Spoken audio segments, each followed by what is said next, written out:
অসাধারণ স্বাদের এই রেসিপিটি নিজে খাওয়ার পর অপেক্ষা করবেন কখন প্রিয় মানুষটাকে খাওয়াবেন। তো আসুন দেখে নেই কীভাবে তৈরি করলাম। প্রথমে লাগছে একটি মাটির বাটনা, বাটনা ছাড়াও কিন্তু হবে। তারপর ভিজিয়ে রাখা শুকনো মরিচটাকে এভাবে ডাল ঘুটনি অথবা বাটনার সাথে যে কাঠের ঘোটার জন্য যে যন্ত্রটি থাকে সেটা দিয়ে ঘুটে নেব। তারপর দিয়ে নেবো একটা বোম্বাই মরিচ, এটাকেও সুন্দর করে মিহি করে নিলাম। তারপর এক টুকরো লেবুর রস দিয়ে সুন্দর করে মুছে নিলাম। আর এখানে লেবুর রসটাও দিয়ে দিলাম, অবশ্যই কিন্তু লেবু রসটা লাগবে। তারপর দিয়ে দিলাম স্বাদ মতো লবণ। তারপরে ছোট ছোট পিস করা মাছ। খেয়াল রাখবেন এই রেসিপির জন্য এরকম ছোট টুকরা কিন্তু মাছ হতে হবে, বড় টুকরা নিলে সেটা স্বাদ আসবে না। একদম ছোট ছোট করে কেটে নিতে হবে। এরপর দিয়ে নিলাম 1 টেবিল চামচের মতন হলুদের গুঁড়ো। ব্যাস, এগুলোকে সুন্দর করে মাখিয়ে নিব।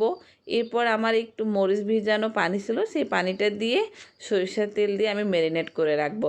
কাঁচা সরিষার তেলটা এর উপর দিয়ে ম্যারিনেট করে রাখতে হবে 15 থেকে 20 মিনিট, বেশিক্ষণ রাখা যাবে না, লেবু দেওয়া আছে, মাছটা নরম হয়ে যাবে।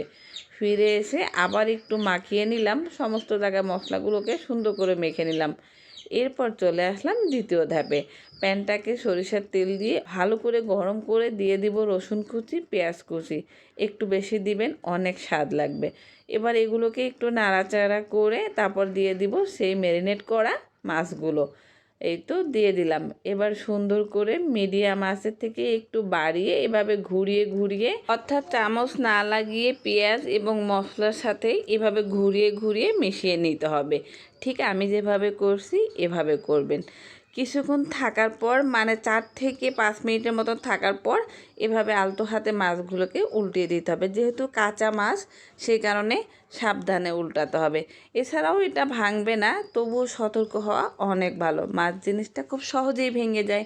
আর এই মাছটাকে আমরা যদি তেল ভাজি করে রান্না করি একটুকু স্বাদ পাবেন না, এভাবে কাঁচা রান্না করতে হবে।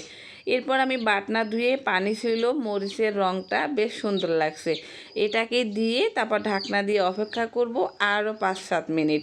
এই তো আমার ঝোলটা কিছু শুকিয়ে আসছে, তেলটাও ভেসে উঠছে, রান্না মোটামুটি শেষ পর্যায়ে। এই পর্যায়ে আপনারা টমেটো অথবা ধনিয়া পাতা দিতে পারেন। আমি শুধু বাটা বোম্বাই মরিচ আর শুকনো মরিচের স্বাদটা পাওয়ার জন্য কিছুই দিচ্ছি না, সেক্ষেত্রে অনেকটা ভালো লাগে। তো যাই হোক, হালকা পাতলা একটু উঠিয়ে নিয়ে ঝোলটাকে একটু মাখো মাখো করে তারপর নামিয়ে নেব। এই ঝোলটার গ্রেভিটা একটু ঘন থেকে পাতলা হলে বেশ ভালো লাগে। হালকা টক এবং ঝাল কিন্তু প্রচুর। আর লেবুটা দেওয়ার কারণে কী যে স্বাদ লেগেছিল, মুখে লেগে থাকার মতন। গরম ভাত নিয়ে অর্ধেকটা খেয়ে ফেলেছি।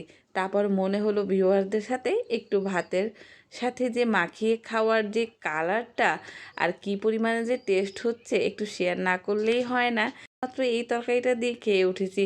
সর্দি কাশি বা জ্বর হলে রুচির কিন্তু একেবারে পারফেক্ট তরকারি এই মাছের রেসিপি। সাথে কিন্তু পানি রেখেছি, প্রচুর পরিমাণে ঝাল হয়েছে, আটকে রাখা যাবে না। ভালো লাগলে অবশ্যই আপনার ফ্রেন্ডস অ্যান্ড ফ্যামিলির মাধ্যমে শেয়ার করবেন। আল্লাহ হাফেজ।